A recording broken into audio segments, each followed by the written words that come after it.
আচ্ছা, ভর যে নামে, এগুলো কি আদৌ সত্যি নাকি এগুলো কোনো ভণ্ড কোনো জিনিস? ভর নামা এটা অ্যাকচুয়ালি অনেক কন্ট্রোভার্সিয়াল টপিক। দেখো, আমি যতদূর জানি কোনোদিন ভগবান মানুষের মধ্যে আসতে পারেন না।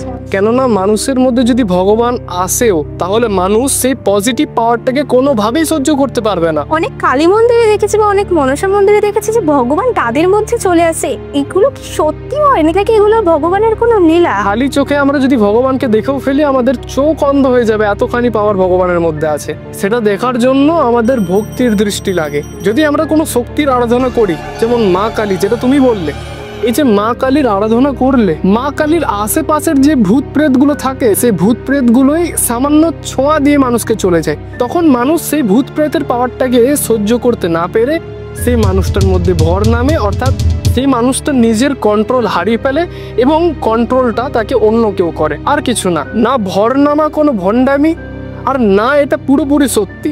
বুঝতে পারলে বরনামা কাকে বলে? কেননা এখানে ভগবানের কোনো রকমের প্রবেশ মানুষের মধ্যে ঘটছে না। থ্যাংক ইউ সো মাচ এত ভালো এক্সপ্লেন করে বোঝানোর জন্য।